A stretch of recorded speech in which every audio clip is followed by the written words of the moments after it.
First off, Happy New Year. The things that you really should be focused on as we start to look at the AI outlook for Fortune 1000, Fortune 500, Fortune 200 companies here in the United States. How can you and I stay skilled up? What we should focus on to make sure that we are prepared, skilled up, and ready to handle the demand forecasted for 2026. I've been in this game for 20 years. I've seen a lot, mostly on the Microsoft stack for those who follow me.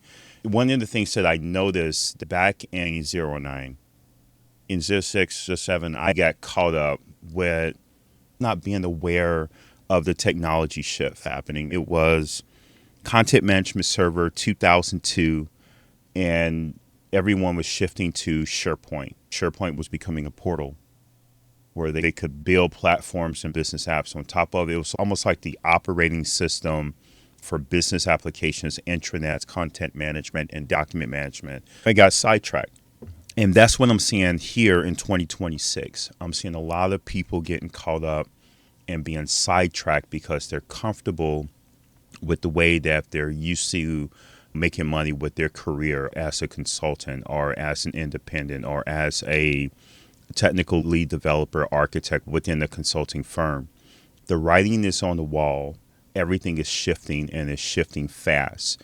The capabilities of AI, OpenAI, Grok, Gemini, Bedrock, outweigh by a landslide how we're using it. So there's a huge gap. The capabilities of what you can do with here and how people are actually using it to its full capability is, if it was a scale of 1 through 100, the usage is probably like -2. So there's a lot of opportunity here. There are two things happening that you should be aware of that can impact you and generate a lot of noise and distraction. You have billions of dollars being implemented by the big players, right? The Microsoft, the AWS, the Google Cloud, the Tesla AI, whatever Elon's AI is called. Billionaires are throwing billions of dollars at this. And it's really, I want to be the most popular in this space, and I'm trying to knock off the top contender, which is OpenAI, right? Because they were first and they created all of this hype. And it's more than just hype. They're racing to the top. So you have, as a professional, a plethora of different ways to solve this problem. And that's creating a huge distraction, right? It's always, oh, Gemini has this with the AI Studio, or Microsoft with the Microsoft Foundry, or AWS, and it's creating so much distraction and noise. Can you and I leverage the skill set that we built decades of experience of building and plug in this AI to start building solutions for businesses to close the gap? The gap that exists today is huge and significant. All the CEOs, everyone at the C-suite, the board of directors are looking at how do we close this gap as soon as possible. And AI must be the answer, because we're hearing all of this white paper, all of the case studies. When we go to these seminars, like we hear all these speeches, and we see the investment from the billionaires. We see the investment with the data centers, with the renewable energy, with trying to build the fastest compute chip, GPU, CPU, and quantum. All of this stuff is happening. And that was 2025, 2024, 2023. Now that we embark upon the beginning of 2026, a lot of people are tired of AI fatigue. They're tired of the repeatable headlines.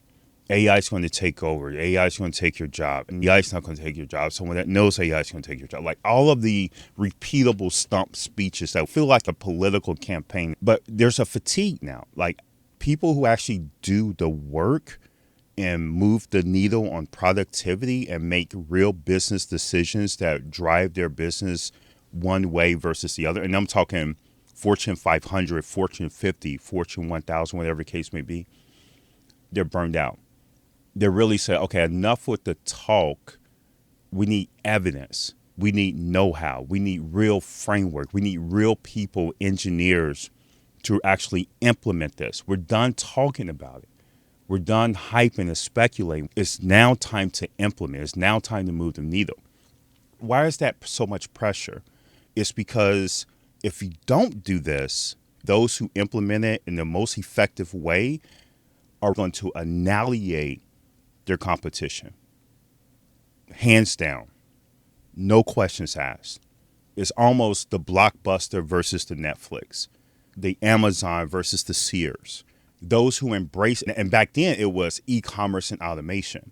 Now it's AI, and it's impacting every industry, in every segment, in every silo in that industry. So now these decision makers are looking, okay, how do we close the gap? We understand that this is real. We're starting to see evidence that this is real, but now we need to understand, how do we implement this in our environment, in our industry, in our work spot, in my department, in my division? So that's one. Two, the consumer behavior is switched to the microsecond of expectation.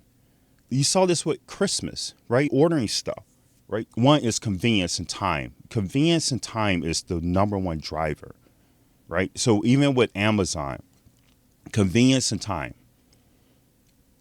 I can do all of my shopping sitting at this chair. I got 2 monitors, right? I got Christmas lists. The convenience of doing that, even if it takes me 2 hours. When I go to Amazon, the list I had to fulfill was all over the board, right? I had to go to PacSun, Hollister, JD Sports, Bath and Body. My first stop always was Amazon. Never brick and mortar.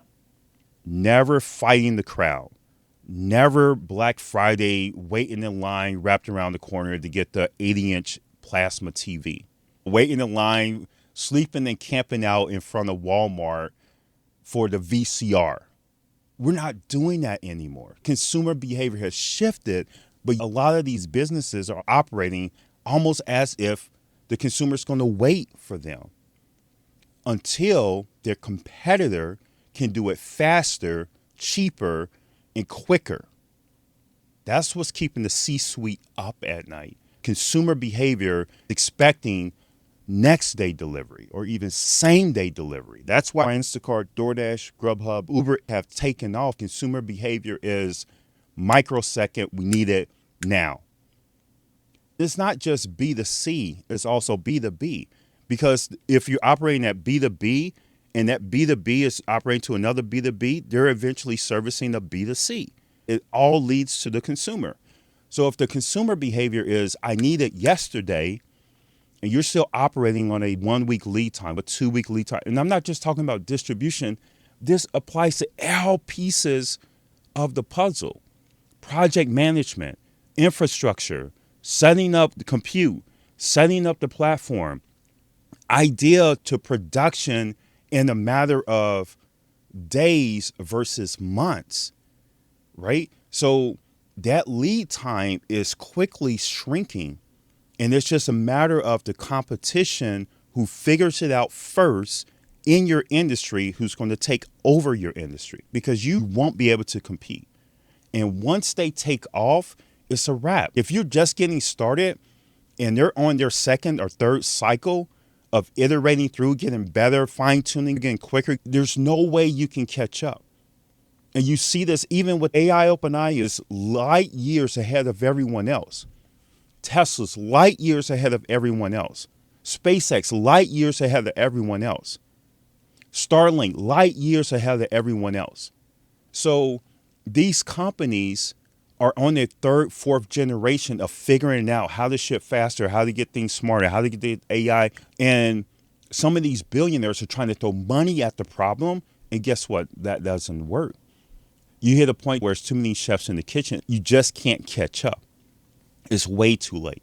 So even if you take that from the abstract and boil that down to the companies that you work for, your personal career, your individual goals for 2026, this is for my architects, developers, app makers focused on Microsoft's technology stack.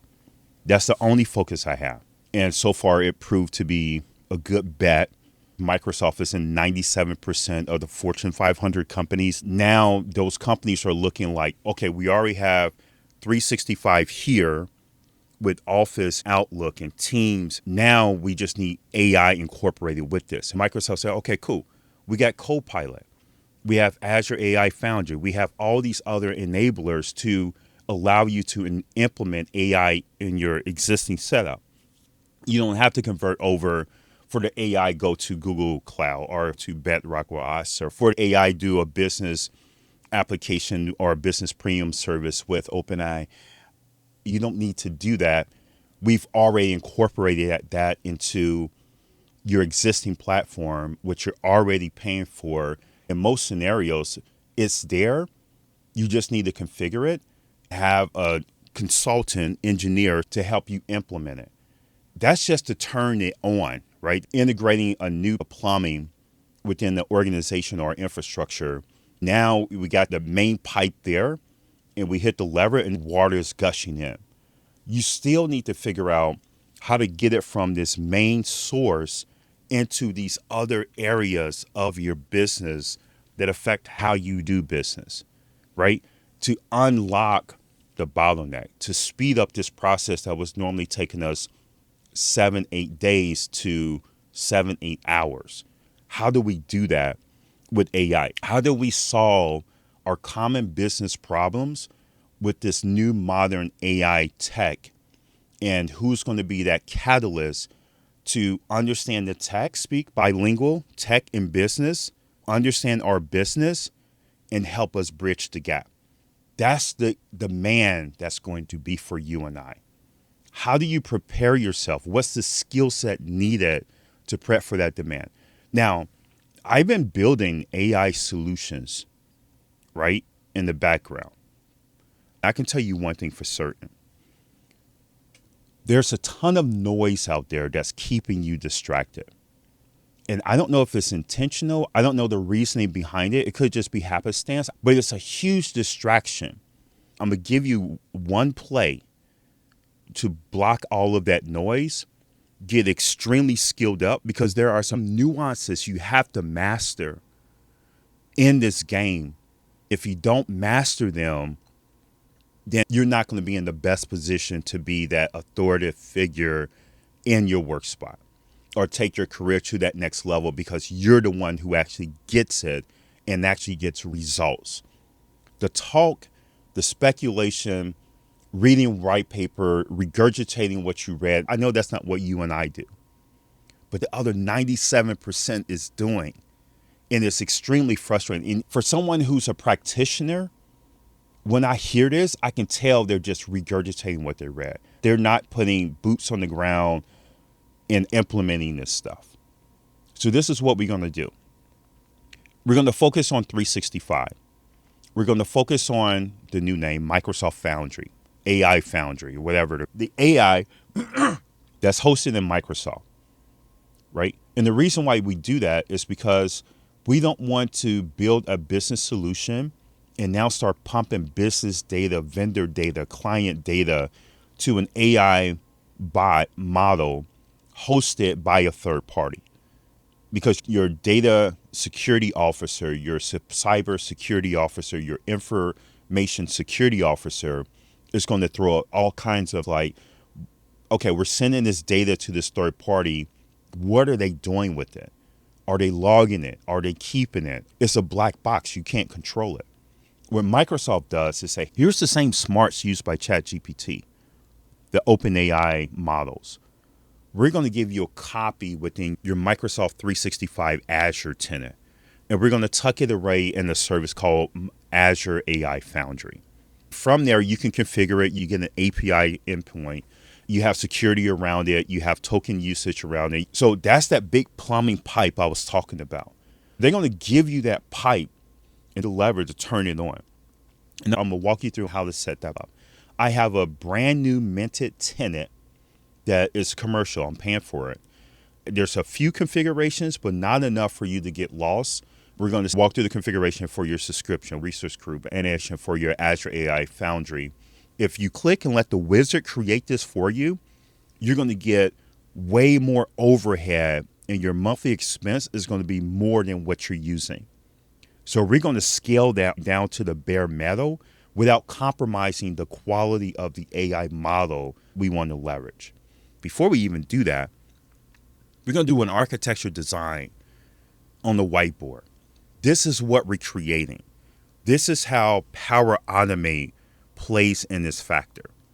We understand that's subscription-based and it's throttling and limits with logic apps. It's going to be the big brother of Power Automate. There's no throttling because you can call this service 1,000,000 times in a second. We're going to charge you on your usage versus Power Automate, which is subscription-based with flat fee, but you can only make so many calls per second, and you can make only so many calls per day for a service account. The next big brother beyond logic apps is going to be Azure Functions. And some of your solutions are going to have a mix of these three. We're going to talk about when to use one versus the other. We're going to have this architecture design that says this is your middle tier that does all your orchestration, your logic, your services, and all this other fun stuff. This is your UI tier. You can do this with Power Apps, or you can use an AI coder and create something with React, and then call your middle tier, would then call your backend tier. Your backend tier is going to be, what are we using for a prompt catalog? What are we going to use for memory and chat history? What are we going to use for vector databases and RAG pattern? And when you look at a RAG pattern, what does that mean exactly? What is the difference when you create a RAG pattern? You also have to accommodate for your solution to be effective and get better quality results. You have to implement not just the vector piece, but also the semantic search, the full text search, the keyword search, the general query. We built a RAG pattern for standard operating procedures. Here's a very simple, effective business requirement. This is moving the needle. We have people in manufacturing that use the standard operating procedures on their day-to-day. In order to find the right procedure for the piece of work they need to do, they have to do keyword search on the document they're looking for. And sometimes they return 6 or 7 documents. Once they have the document, they need to open it up and manually find the answer. And maybe it's not in that document, so they go to the next, and then the next. Or part of the answer is in document 1, document 5, and document 7. Then you have to fuse that together and get an understanding before you even start the work. This is critical work. Following the procedure, following the instruction, following the order of operation is critical for their line of work. We're shrinking all of that time, all of that guesswork into a smart chatbot. We loaded all the SOPs, stored in the SharePoint document library. This is tech that we're already using today. We love Cosmo DB. Microsoft loves AI search, but AI search is 5 times more difficult and complex to implement, and it has half the quality of the results. It's 5x to implement complexity, and you get half the quality of the results.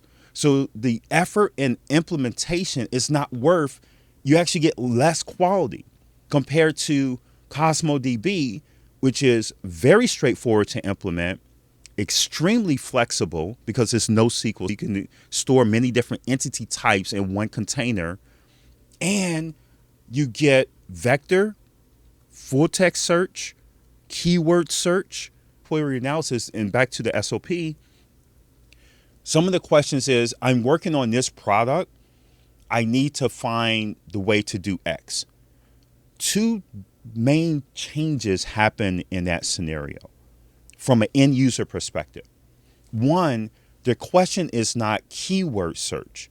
I need this machine number, this model number, the XYZ, because they're doing cleaning, they're doing routine maintenance. It has all the safety precautions. You have to lock it out, communicate, tag it, XYZ. Once it's done, there's a whole series of steps you need to do.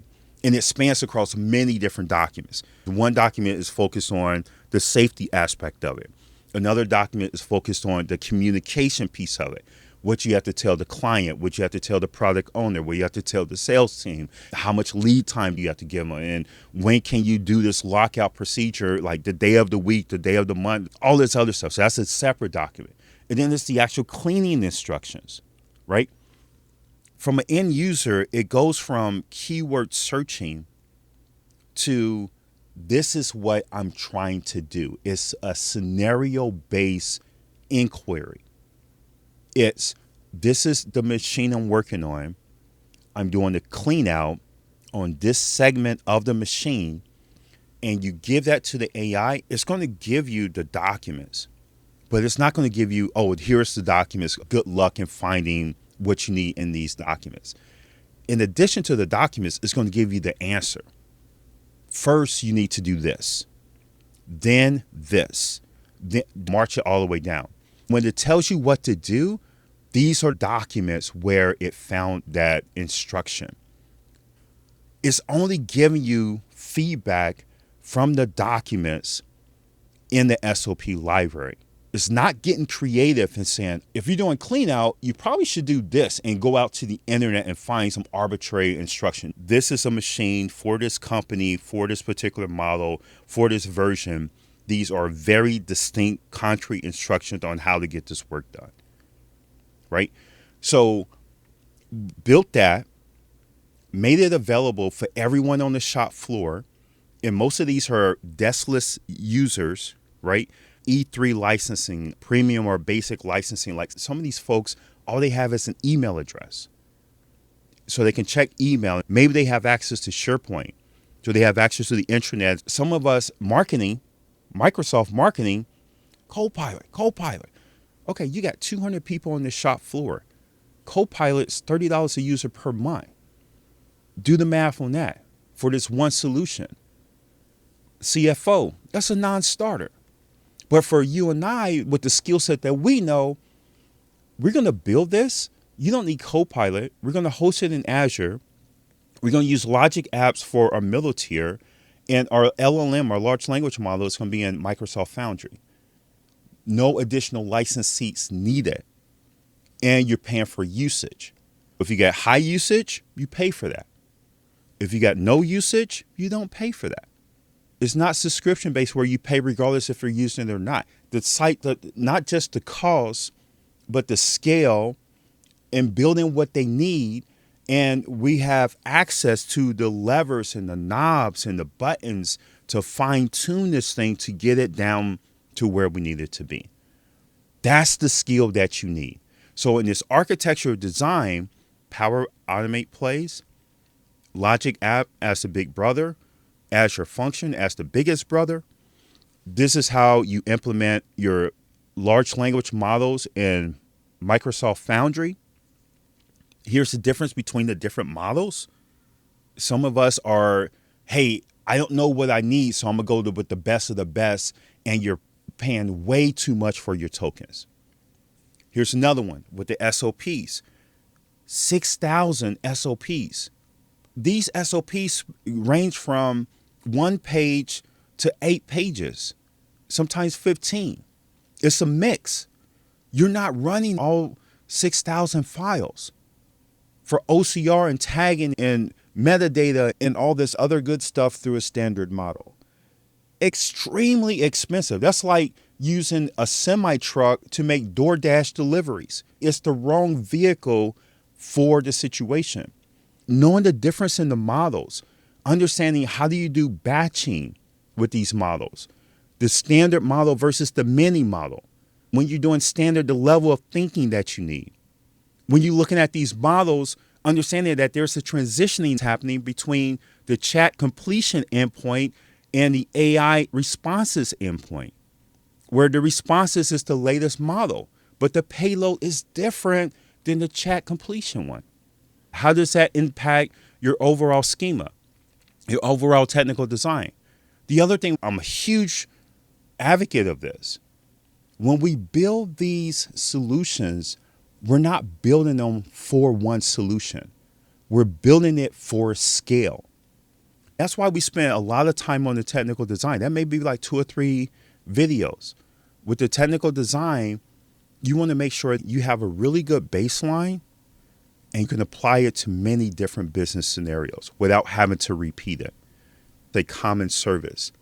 And then we separate that between this is your common core And this is what's unique to that business application. The business application can take on many different flavors. It could be a Power App UI versus a React UI versus just a service endpoint versus a webhook. It's the same stuff.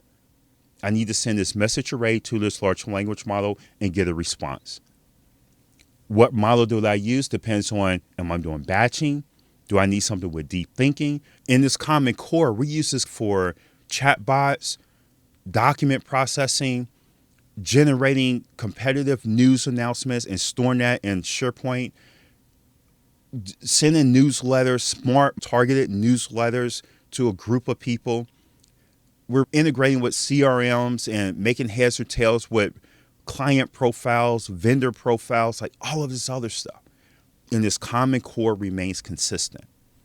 Once you get these layers built, you still need to build it in a way to where it adapts to change, because the AI is forever changing. You have to be able to swap models in and out. It's to your best interest that you're using the latest and greatest where applicable, because these new models are smarter and cheaper.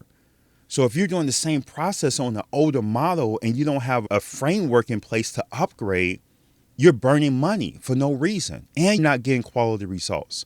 It's cheaper and you get better results. Why wouldn't you upgrade?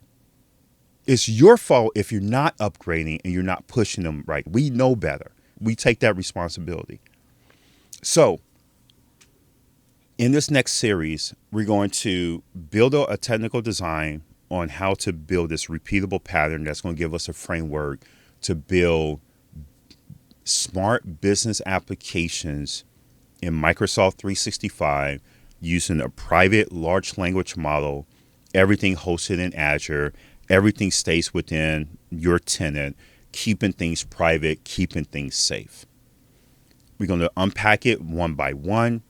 Once we have this framework in place, we're going to unit test everything that we do, and we're going to have logging and telemetry in place. Most of the time, when you build these applications, a high percentage of 98% of it never make it to production. That's a crazy stat. But it's not surprising. 97% of the people are just regurgitating things that they read. Very few practitioners are out here making this happen. I'm going to show you the things that I've used. We've been fine-tuning to get this thing dialed all the way in. We ran into maintenance issues. We ran into upgrade issues. We ran into many different business application issues that challenged where we needed to fine-tune our Common Core. We've been doing this work in 2024 and 2025. Now I'm ready to share it in 2026 so we can get more people in position to take on this demand. Because truth be told, we can't take on all of it. So join the team. Just keep an eye out. My goal is to do this once a week. And if I can record these 2 or 3 times a week, I will. But the goal is minimum once a week, fresh new content, unearthing a new part of the process. That way you can stay skilled up, practice, and implement this within your career, your organization, your department, your division. Share it with your team so that your organization can start moving, right? We don't have the time. The longer you wait, the more your competition is already doing this. You don't want to lose your position. If you are someone who's coming in new, your organization's coming in new to disrupt an industry, there's a lot of disruption on the horizon because this thing is smarter, faster, cheaper. You can't compete with that. If someone can come in behind you and do it faster, cheaper, smarter, and better quality and not sacrifice on the quality, how can you compete with that? You can't. Anyway, let's go ahead and get started. See you in the next video.